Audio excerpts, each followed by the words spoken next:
Vendredi 6 octobre, bonjour à tous, soyez les bienvenus dans le 12-13. Voici tout de suite les titres de cette édition.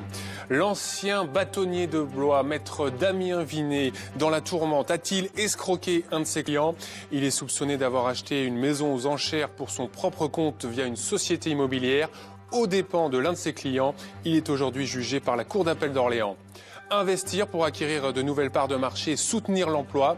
L'entreprise Duralex dans le Loiret a inauguré hier son nouveau four de cuisson du verre.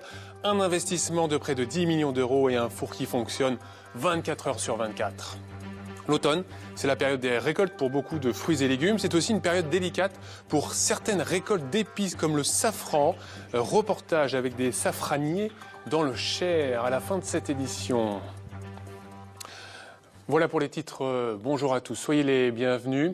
Avant de les développer, du nouveau 6 mois après le meurtre d'Orient-Mipoudou à Château-Renard dans le Loiret, les gendarmes de la section de recherche d'Orléans ont procédé à un vaste coup de filet mercredi à Château-Renard, là où vivait l'adolescent. 8 personnes ont été placées en garde à vue. Dans l'actualité également, un dramatique accident dans le Loir-et-Cher. Hier, une famille entière est décédée suite à une collision sur la route entre Mur-de-Sologne et Soins-en-Sologne. Un couple et son enfant ont perdu la vie. Au chapitre judiciaire, je vous le disais en titre, l'ancien bâtonnier de Blois, maître Damien Vinet, a-t-il escroqué un de ses clients ? Il est soupçonné d'avoir acheté une maison aux enchères pour son propre compte via une société immobilière aux dépens de l'un de ses clients. L'affaire est très grave, il est aujourd'hui jugé par la Cour d'appel d'Orléans. On retrouve tout de suite sur place au tribunal Nathalie Hérault. Oui Benoît, alors nous sommes arrivés vers 10h ici. On nous a rapidement demandé de sortir de la salle d'audience car elle est passée à huis clos. Dans la salle, il s'agit de l'ancien bâtonnier de Blois, Damien Vinet, qui est entendu. En 2012, une maison à Blois est mise aux enchères.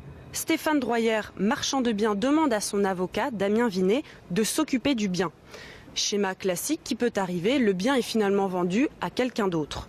Mais l'histoire ne s'arrête pas là, l'histoire continue.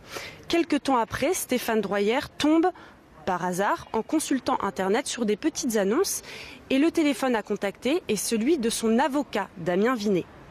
L'avocat aurait en fait acheté ce bien au détriment de son client via une société civile immobilière. Pour la victime, le combat est quotidien. Je vous propose de l'écouter. C'est un peu une déception parce qu'il y a déjà eu un renvoi et lors du renvoi, je n'ai pas pu m'exprimer. On a dit des choses qui sont peut-être pas conformes à la vérité et aujourd'hui j'aurais bien aimé pouvoir parler devant la cour étant victime dans cette affaire.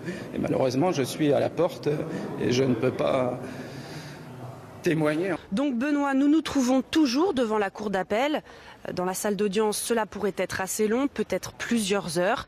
La grande question est de savoir qu'est-ce que l'avocat général va demander.